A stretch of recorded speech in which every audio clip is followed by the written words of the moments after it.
नमस्कार, मैं हूं अश्विन मिश्रा। आप देख रहे हैं गोवा का पहला हिंदी सैटेलाइट न्यूज चैनल राष्ट्रीय। कहावतें आपने बहुत सुनी है, लेकिन अक्सर एक कहावत सबके मन को घर लेती है। वो कहावत यूं है कि अगर जीवन में कभी भी मौका मिले तो अपने देश की सुरक्षा करना, उसके लिए अपनी जान कुर्बान कर देना बिना कुछ सोचे समझे। ऐसे कम ही लोग हैं भारत में जो इंडियन आर्मी में जा पाते हैं, और जाते हैं तो उनके लिए देश दुनिया में एक अलग सम्मान देखने को मिलता है, क्योंकि उनके त्याग बलिदान से हम आप सुरक्षित रहते हैं अपने घरों में। उनपे एक और कहावत है, आपने बहुत सारी मूवीज देखी होंगी, चिट्ठी से लेके संदेश से आएंगे, गाना भी गुनगुनाया होगा। लेकिन क्या जानते हैं कि रिटायरमेंट होने के बाद उस फौजी के लिए क्या बॉर्डर की सीमा से ज्यादा क्या चैलेंजेस होते हैं? क्योंकि चैलेंजेस बॉर्डर की सीमा पे होते हैं, लेकिन उसके बाद उसके अंदर रहता है कि हम अपने देश के लिए, अपने समाज के लिए, अपने आसपास के लोगों के लिए क्या करें। ऐसा कुछ किस्सा मेरे भी सामने आया, तो मैंने सोचा कि क्यों इसे डिकोड किया जाए, और गोवा जहां पार्टी बीज इन सब तमाम बातें की जाती है, वहां कुछ अच्छे और इंसान हैं जो देश समाज को बदलना चाहते हैं और उनको एक नई दिशा में ले आना चाहते हैं। ऐसे ही हमारे आज के मेहमान हैं कैप्टन राजेश जी। सर, आपका राष्ट्र भी बहुत बहुत स्वागत है। शुक्रिया, थैंक यू, धन्यवाद धन्यवाद। सर, ये जिस तरीके से हम उठा के देखते हैं कि आर्मी मैन जो 15 साल 17 साल जितनी सर्विस हो, रिटायरमेंट के बाद वो दूसरी जॉब देखने लगते हैं, लेकिन आपने एक पूरी अलग लाइन चुनी और आप तो कमाल करते हुए जा रहे हैं। Senior fashion president India 2025, mister stylish icon, जैसे टाइटल पे टाइटल आप जीतते जा रहे हैं। थोड़ा इसके बारे में जर्नी बताएं कि कैसे आर्मी के बाद इसमें आपने सोचा और कैसी रही अब तक की जर्नी। सबसे पहले तो मैं राष्ट्र टीवी का धन्यवाद देना चाहता हूं, क्योंकि आप लोगों ने हमें यहाँ बुलाया। और मैं इतना कहना चाहूँगा कि एक फौजी होने के नाते पहले से ही हमें ये ललक है कि हमें देश के लिए, राष्ट्र के लिए कुछ करना है। और जब हम फौज में थे और यूनिफॉर्म में थे तो हम बॉर्डर्स पे थे। उसके अलावा जब भी देश ने बुलाया हम तैनात थे। लेकिन मैं एक शॉर्ट सर्विस कमीशन्ड ऑफिसर हूँ, तो 15 साल या 17 साल तो नहीं, लेकिन मैंने 5 साल जो अपनी सेवा दी है फौज को। उसके बाद में बाहर निकलने के बाद में मैं एक एंटरप्रेन्योर बना, मैं बिजनेस में गया। और ये हाल फिलहाल की बात है, पिछले साल की, जब मैंने एक ऐड देखा इंस्टाग्राम पर, जहाँ पे मुझे नज़र आया कि एक फैशन पेजेंट होने वाला है जो 55 साल से ज़्यादा के लोगों के लिए है। और मैंने बिना ज़्यादा कुछ सोचे समझे मेरे मन में ख्याल है कि यार ये करना चाहिए। वो इसलिए क्योंकि बोल सकते हैं आप कि बचपन से हमेशा हम स्टेज पे रहे, और ऐसा था कि ये एक इंडस्ट्री है जो किसी को भी अट्रैक्ट करती है, बॉलीवुड हो गया, फैशन हो गया। तो मैंने ऐसा निर्णय लिया कि मैं ये करूँगा। और जब मैंने ये निर्णय लिया तो मैं बताऊँ, हमने किसी को बताया नहीं, आई डिडंट टेल एनीबॉडी, किसी को नहीं बताया। और मैंने उसे अप्लाई कर दिया। अप्लाई करने के बाद में तमाम राउंड्स हुए, बहुत कुछ हुआ। और हाँ, मैंने सुना है कि 5 महीने तक ऑनलाइन राउंड चला, फिनाले मुंबई में हुआ। जी हाँ, बहुत सारे राउंड्स, क्योंकि काफी लोगों ने इसमें इंटरेस्ट दिखाया था। पीच इवेंट नामक एक कंपनी है बॉम्बे की, जो कि रेखा देसाई जी चलाती हैं, तो उन्होंने इसे करवाया था पेजेंट। पिछली बार सिर्फ ये महिलाओं के लिए था, और ये पहली बार ऐसा हुआ इंडिया में कि उन्होंने पुरुषों को भी इंक्लूड किया। तो अब ये बोल सकते हैं कि बहुत लोगों ने देखा होगा ऐड, लेकिन मेरा ऐसा मानना है कि an opportunity is never lost, somebody else takes an advantage of it. तो ये समझ लीजिए, मैंने जब देखा कि अपॉर्चुनिटी आई है तो मुझे कुछ करना चाहिए, तो मैंने अपॉर्चुनिटी ली। और जो ऑनलाइन राउंड्स हुए वहाँ पे अपना दमखम दिखाया, और शायद उनको कुछ नजर आया कि उन्होंने फिर पूरे इंडिया से 16 लोगों को बुलाया बम्बई में। और हम वहाँ पहुंचे, और 3-4 दिन का पूरा ये वो था, जिसमें कि हमें मेकअप से लेके ग्रूमिंग, वॉकिंग, हर एक चीज इस इंडस्ट्री के बारे में बताई गई। और जितने दिग्गज नाम हैं इंडस्ट्री के, जो बॉलीवुड से भी जुड़े, ये लोग इस जो है फंक्शन में जुड़े हुए थे। और मैं कह सकता हूँ कि जो क्वालिटी ऑफ ट्रेनिंग हमें दी गई थी वो बहुत ही, क्योंकि इससे पहले तो हम फैशन जो खुद का घर में अपने स्टाइल है बस वही करते थे, लेकिन वहां जाके हमें समझ में आया कि ये इंडस्ट्री कितनी बड़ी और कितनी लोगों का घर इस इंडस्ट्री पर आश्रित है, जो अपने आप में एक बहुत बहुत ही खूबसूरत बात है। तो वहां जाने के बाद में जो ट्रेनिंग हुई, उसके बाद में जो फाइनल राउंड्स हुए, हम 16 लोग थे टोटल, इंडिया से 16 जो पुरुष थे। और मैं कह सकता हूँ कि भगवान की कृपा और मेरी कुछ परफॉर्मेंस, क्योंकि मैं ऐसा मानता हूँ कि जब आप स्टूडेंट मोड में रहते हो तो आप सबसे बेस्ट देते हो। बिल्कुल। तो मैं आज भी स्टूडेंट मोड में हूँ, मैं 5 साल के बच्चे से भी कुछ सीख सकता हूँ और मुझे कोई तकलीफ नहीं होती उसमें। और मुझे ऐसे लगा कि I was a good student है, जिसकी वजह से मैंने बहुत अच्छे से उसे किया और मुझे विजेता फिर घोषित किया गया है। बिल्कुल, उसके लिए बहुत बहुत बधाई सर। लेकिन आर्मी मैन का कदम से कदम चाल मिलाते चलो वाला एक अनुशासन, बहुत डिसिप्लिन वाला लाइफ होती है। अब पूरे सुबह 5 बजे से लेके शाम तक पूरा आपका फिक्स प्लान रहता है, ये करना है, ट्रेनिंग से करना, ये आपकी शिफ्ट होगी। पहली बार रैंप पे उतरे तो कदम से कदम चाल, क्योंकि दोनों डिफरेंस जोनर है सर। हाँ, तो मैं आपको बता दूं कि ऐसे लगता है कि दोनों डिफरेंस हैं, क्योंकि लेकिन रैंप वॉक करना सर और ट्रेनिंग सेशन के कदम जी से हाँ, कदम वो अलग दोनों मामला बन जाता उसका है। मैं आपको एग्जांपल भी देना जी, चाहूंगा जी, कि जी, हमारे साथ बहुत सारे ऐसे लोग थे जिन्होंने पहले एनसीसी किया था जी, जी, या स्काउट्स गाइड्स किया था। तो जी, जब उन्होंने वहां पे वॉक करने के लिए बोला तो लिटरली वो लोग वहां पे मार्च पास्ट ही कर रहे थे। लेकिन मैं बता दूं कि फैशन और फैशन इंडस्ट्री, ये जो रैंप वॉकिंग है, वो उतना ही डिसिप्लिन चीज है जितना कि एक फौज का मार्च पास्ट। मैं इसमें कोई अतिशयोक्ति नहीं कर रहा हूँ, ये एकदम, अगर आपने वहां पे जिस तरह हमें वहां मेहनत करनी पड़ी और लेफ्ट राइट सीखना पड़ा, यहाँ पे भी जो हमारे टीचर्स, हमारे मेंटर्स, जो कि मैं उनका नाम लेना चाहूंगा, शकीर शेख सर, एक विजया मैडम थी, NAMG वर्ल्ड के ये लोग ओनर्स हैं, इन्होंने जो हमें ट्रेनिंग दी है वो नायाब, और बहुत बड़े नाम है ये सब इंडस्ट्री के। आप अगर आप पता करेंगे तो Shakir Sheikh is a very big name in this industry. तो मुझे ऐसा लगता है कि उनने जो हमें ट्रेनिंग दी और हमने बहुत अच्छे से सीखा और उसे बखूबी निभाया, जिसकी वजह से वो लोगों को नजर आया, पसंद भी आया, एंड उसकी वजह से आज हम इस पूरी इंडस्ट्री में हम भी अपना कहीं ना कहीं एक पहचान, एक नाम जो है बनाने की कोशिश में लगे हैं। ऑफर्स काफी आते हैं। अभी रिसेंटली मैं as a jury, as a जज भी गया था एक मैं उस पे अलॉट हूँगा, लेकिन उससे पहले सर कहावत है, आप हमेशा कहते हैं age is just a number. Yes, आपकी साल तो 56 है, लेकिन दिल भी आज आपका 55 है। जी तो हाँ, वही जी हाँ, एज वाला जो कॉन्सेप्ट है, हाँ, क्योंकि 55 साल 50 साल के बाद ना लोग होप छोड़ देते, तो कहते हैं कि आप फैमिली के साथ, लेकिन आप मोटिवेट कर रहे हो लोगों को, बिल्कुल अपना पैशन भी जी रहे हो आप। बिल्कुल। इसके बारे में बताएं, कैसे मोटिवेट किया? ये कभी ख्याल नहीं है 55 हो गया, बहुत हो गया, लाइफ अपनी अब चिल करते हैं घर में, लेकिन आप मोटिवेट भी कर रहे हो अपनी खुद की जो करना चाहते थे आप बचपन से, जैसे मैंने जी हाँ। आपके कन्वर्सेशन में समझा, उसके बारे में थोड़ा क्या आपकी टेक है क्या? तो मैं आपको बता दूं, आजकल जेनजीज हैं, मिलेनियल्स हैं, सभी हैं। तो इसमें मैं बता दूं कि 50 इज द न्यू 30, यानी कि जो 50 साल है अपने आप को 30 समझे। जिस तरह से ये दुनिया भाग रही है, अगर आप अपने आप को 30 नहीं समझ रहे हो या 25 नहीं समझ रहे हो तो आप कहीं ना कहीं पीछे छूट जाओगे।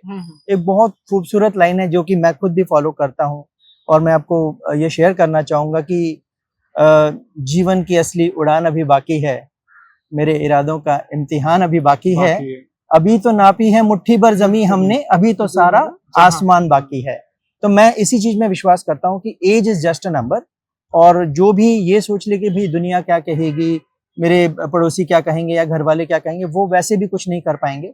मेरा ऐसा मानना है कि इन सब चीजों से परो हो करके आप वो करिए जो आपके दिल को अच्छा लगे, क्योंकि एक जीवन दिया है भगवान ने, और अगर आपको कोई भी टैलेंट है आपके पास में, मेरे को ऐसा लगता है कि आप वो 4/6 की कब्र तक पहुंचने से पहले उसे पूरी तरह से इस्तेमाल हो जाए, पूरी तरह से इसको यूज करें, ताकि उससे आप समाज का भी कुछ भला कर सकें और सबसे बेस्ट कि अपने आप को भी आप खुश रख सकें। मेरा मानना है कि आप अपने आप को खुश नहीं रखेंगे तो आसपास किसी को खुश नहीं रख सकते। तो पहले खुद खुश होना जरूरी है। और जो चीज मुझे ऐसा लगता है कि फैशन की दुनिया एक ऐसी दुनिया है जो मुझे खुशी देती है। एवरी टाइम मैं रैंप पे वॉक करता हूँ तो वही फीलिंग आती है जैसे मैं बॉर्डर पे जा रहा हूँ या समथिंग लाइक दैट, आप समझ रहे हैं? तो वो जो एक शिद्दत बोलते हैं ना, एक शिद्दत के साथ में, तो वो शिद्दत के साथ में आप कुछ भी करिए जो आपको पसंद है, जो आपको खुशी दे रहा है, and you will enjoy it. New York fashion week जैसे बड़े मंच, दुबई, जैसे आप वहाँ उस मंच पे आपको जब मौका मिलता है, जब वहां जाते हैं, तो किस तरीके की तैयारियां होती हैं और क्या चेंजेस और लाता है प्रोफेशनली लाइफ में? देखिए, आपका जो भी इंटरनेशनल एक्सपोजर है इस फील्ड में, जब भी वो इंटरनेशनल एक्सपोजर होता है कि वहाँ वो सीखने को मिलता है, और एक इंटरनेशनल स्टैंडर्ड्स के हिसाब से जो वहाँ डिजाइनर्स आते हैं, और जिस तरह के इंटरनेशनल हर एक कंट्री से कोई ना कोई आया होता है, और ऐसे फैशन वीक्स में जब आप हिस्सा बनते हैं तो कहते हैं ना कि आपका लेवल ऑफ प्रोफेशनलिज्म कहीं और चला जाता है। तो वहाँ की तैयारियां भी एकदम डिफरेंट होती हैं, और जो आपको जिस तरह का ट्रीटमेंट मिलता है वो भी बहुत शानदार होता है। और जैसे कि मैंने कहा, अगर आप स्टूडेंट मोड में हो तो आप सीख के ही लौटोगे। बिल्कुल। और मुझे लगता है कि कदम कदम पर इस तरह के एक्सपोजर लेते रहना चाहिए, और जो भी आपको मौका मिले, कभी भी ये छोटा है ये बड़ा ऐसे नहीं सोचना चाहिए। आप जाएं और अच्छे अच्छे शोज में शिरकत करें, पार्टिसिपेट करें, ताकि अपने आप को इसमें आप एक्सपीरियंस अच्छा ले सकें और आगे बिल्कुल। बढ़ें। और पैशन को लेके ना कुछ हम दायरे समेट के रखे हैं, जो परसेप्शन है कि हम 20 से लेके 35-40 तक कर सकते हैं, लेकिन आज के टाइम आपको देख के ऐसा लग रहा है कि जो भारत में सीनियर पैशन अगर है, उनके लिए बहुत बड़ा मंच खुल रहा है। उसके बारे में थोड़ा आप बताएं कि कैसे सीनियर फैशन के तौर पे बहुत बड़ा एक मार्केट है और अपने हुनर को आप और दिखा सकते हो, उसके बारे में थोड़ा सा बताएं। तो ऐसा है मिश्रा जी, मैं आपको बता दूं कि कपड़े तो सब पहनते हैं, जी जी, फैशन सब करते हैं। आपका स्किन है तो मेकअप आपको भी जरूरत है, बिल्कुल मुझे भी जरूरत है। बिल्कुल। तो इसमें एज का कोई लेना देना नहीं है। अब सीनियर, जहां तक सीनियर फैशन की बात है, मुझे लगता है कि समग्रता यानी इंक्लूसिवनेस अब बढ़ रहा है इस इंडस्ट्री में। इसलिए क्योंकि जब हर एक के लिए कपड़े बनते हैं, हर एक को पसंद है बहुत सारे ब्रांड्स और डिजाइन, तो ये एक बहुत बड़ा मार्केट बन जाता है अपने आप। तो ऐसा तो नहीं है कि केवल आप यंगस्टर्स के लिए या जिनका फिगर 24, 36, 24, 20 उन्हीं के लिए बना रहे हैं जीरो फिगर, ऐसा नहीं है। सबके लिए जब कपड़े, तो सब लोग इंक्लूडेड हैं इसमें। तो मुझे लगता है कि जितने भी सीनियर्स हैं, एक बहुत अच्छा मौका है उनके लिए, जिनको लगता है। और सचमुच में इसमें कलर, इसमें साइज, शेप, यहाँ तक कि विकलांग भी अगर आप हो तो भी कोई इसमें जो है लिमिटेशन नहीं है। बिल्कुल, आपको बिल्कुल आगे। और मुझे ऐसा लगता है कि हर एक चीज, हर एक इंसान को जो है इस चीज से एक प्रेरणा लेनी चाहिए इस फील्ड से, क्योंकि इसमें मेहनत जरूर है, लेकिन अगर आप चांस नहीं लोगे तो फिर फायदा ही क्या। आप किसी भी फील्ड में नहीं सक्सेसफुल हो सकते हो। बिल्कुल। तो आज मैं एक एंटरप्रेन्योर भी हूँ, एक फौजी रह चुका हूँ, और अब फैशन की दुनिया तो में हमेशा आप रहेंगे सर। हाँ, once a soldier always a soldier. आप कंट्रीब्यूट कर रहे हो ना, आप अपने पैसों के साथ और मोटिवेट कर रहे हो। जो बिल्कुल एक फौजी है जो अपनी सर्विस पूरी कर चुका है, लेकिन वो बैठा, आप उसको भी एक नया जीवन दे रहे हो सर। बिल्कुल, हम चाहते हैं कि, इसीलिए मैं चाहता हूँ, मेरे मन में ऐसा भी है कुछ कि अब क्योंकि मैं इस फील्ड में आया हूँ, जितने वेटरन्स हैं जो सेवानिवृत्त हो चुके हैं सैनिक, मैं उनके लिए भी जरूर कुछ करूँ इस चीज को लेकर के। तो वो मेरे आगे के प्लान्स हैं, जो आई एम श्योर जब कभी होंगे तो हम फिर मिलेंगे। बिल्कुल बिल्कुल, इसी पटल पे, और फिर बात करेंगे उसके बारे में, क्योंकि मेरा ऐसा मानना है कि आप जब तक जीवित हैं, आप प्रेरित करते रहिए। बिल्कुल, ठीक है ना। आपने बात करें, देहरादून में हुआ था सुपर एशियन मॉडल प्रोग्राम हुआ था, अपने जूरी थे वहां, शायद सोनू सूद वगैरह भी थे। जी हाँ। कैसा रहा कोऑर्डिनेशन? और वहां से थोड़ा और आपको जर्नी में थोड़ा तो एक बूस्ट मिलता है, एक मोटिवेट और मिलता है, और आपको देख के और लोग भी मोटिवेट होते हैं, उसके बारे में थोड़ा बताएं। देखिए, सोनू सूद जी अपने आप में एक बहुत बड़ी शख्सियत है, बॉलीवुड में भी और एक इंसानी तौर पे भी। हम फौजी हैं, हमको लगता है कि वो एक सिविल ड्रेस में एक फौजी हैं, जिस तरह के काम वो करते हैं। तो कोई भी मंच अगर उनके साथ शेयर करें हम, तो अपने आप में एक बहुत बड़ी बात होती है। तो जब ये मौका मेरे पास आया कि मैं जज बनूं, और वो भी उसमें जज थे, तो मैंने बोला कि नहीं, मैं जरूर जाऊंगा। मैं रैंप वॉक भी कर सकता था, लेकिन मुझे लगा कि नहीं, I think I should go as a जज, एंड देन मैं लोगों को इंस्पायर भी कर पाऊंगा। तो 3-4 दिन जो हम लोग थे वहां पे भी, वो भी एक पेजेंट था, सुपर एशियन मॉडल पेजेंट जो था।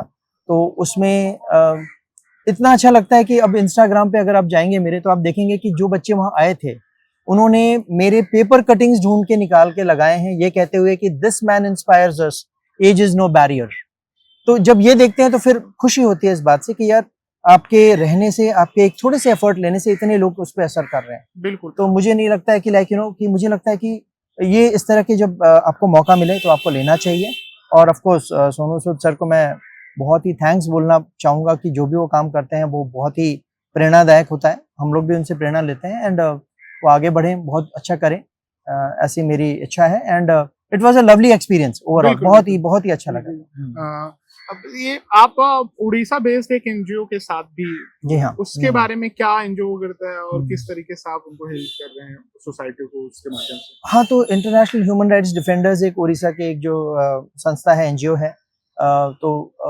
उसमें क्या होता है कि बहुत सारे लोग होते हैं जो अपनी लड़ाइयाँ खुद नहीं लड़ पाते, गरीब होते हैं, पैसा नहीं होता है, और उनके साथ में बहुत ही ज़्यादा ज्यादती हुई होती है।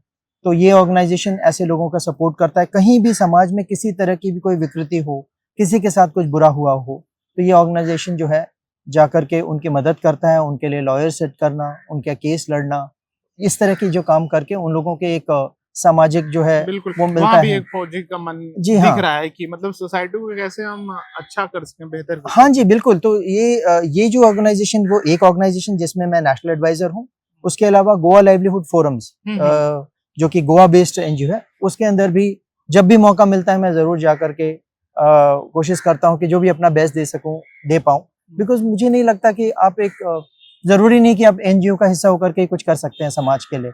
आज बहुत खूबसूरत लाइन है, एक जगजीत सिंह की गजल आई थी कि घर से मस्जिद है बहुत दूर, चलो ये कर लो, किसी रोते हुए बच्चे को हंसाया जाए। बिल्कुल। तो ऐसा मेरा मानना है कि लाइक आप इतना भी अगर कर पा रहे हो कि आपकी वजह से कोई और स्माइल कर दे रहा है, कोई हंस दे रहा है, तो अपने आप में बहुत बड़ी चीज है। तो बिल्कुल। If you can inspire people, you can make them smile.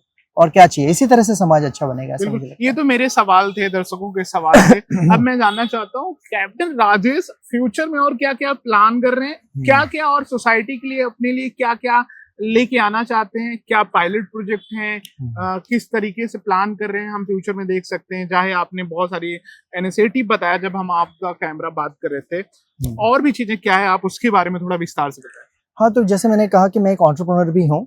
तो सबसे पहले एक फौजी जब फौज छोड़ता है तो सबसे पहले दिमाग में आता है बिजनेस करना है, तो सिक्योरिटी हमारा इट्स आवर नेक्स्ट नेचर। तो हमने सबसे पहले गोवा में सिक्योरिटी कंपनी शुरू की अपनी।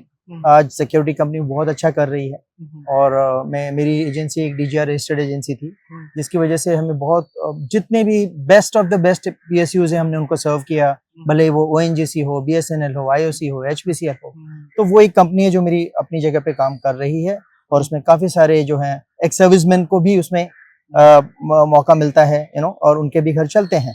तो उसके अलावा हालांकि मैं साइंस स्टूडेंट हूँ, और टेक्नोलॉजी ने हमेशा मुझे बहुत ही ज्यादा ऐसा लगता था कि इस फील्ड में कुछ करना चाहिए। फिर हमारी मुलाकात एक डॉक्टर साहब से हुई, जो कि जिनके नाम पे 200 से ज्यादा पेटेंट्स हैं, और वो नासा में भी काम कर चुके हैं। तो अब हम एक कंपनी में बोर्ड में हैं, जिसका नाम है सैमजो एनर्जी प्राइवेट लिमिटेड। ये मैं स्पेशली शेयर करना चाहूँगा कि जो hydrogen technology, hydrogen on demand technology हम लेकर आए हैं, वो बहुत ही नायाब है, और अभी हमारी बातें चल रही हैं। और वो एक टेक्नोलॉजी जब इंडिया में आएगी तो लिटरली अब जो कार्बन एमिशन का प्रॉब्लम है गाड़ियों से, वो सॉल्व होने वाला है फॉर श्योर, और गाड़ियों की एफिशिएंसी भी बढ़ने वाली है। और ये ट्राइड एंड टेस्टेड है, पेटेंटेड है, तो हमें नहीं लगता कि इसमें कुछ रुकावटें आएंगी। चैलेंजेस बहुत हैं, क्योंकि हर एक प्रोजेक्ट में पैसे चाहिए होते हैं। We look for venture capitalist, या फिर हम लोग देखते हैं कि गवर्नमेंट हमें सपोर्ट करे। तो चल रही हैं बातें, और आई एम श्योर ये बहुत जल्दी टेक्नोलॉजी, हमारा डिकार्बनाइजेशन डिवाइस है, वो मार्केट में आएगा, और आप सब भी इसका फायदा उठा पाएंगे। एंड ओवरऑल जो एटमॉस्फेयर है, ओवरऑल जो कार्बन एमिशन की प्रॉब्लम है, ये सॉल्व होने में बहुत ज्यादा मदद होगी, स्पेशली दिल्ली जैसी जगह जहाँ पे वर्ल्ड का वर्स्ट AQI है। तो वो टेक्नोलॉजी, इसके अलावा एनर्जी में हमारा पेटेंट है, टेलीकॉम में हमारा पेटेंट है, और इंडिया ही नहीं हमारी और देशों से भी बातें चल रही हैं। तो बहुत सारे देश हैं जहाँ के ऑलरेडी प्रीमियर से उन तक हमारे प्रोजेक्ट्स पहुंचे हैं। तो मुझे लगता है आने वाले समय में कैप्टन राजेश यादव एक सुपर एजलेस मॉडल के अलावा आप एक एंटरप्रेन्योर की तरह भी आप जो है जरूर सुनेंगे कि भैया हमने कुछ ना कुछ अचीव किया है।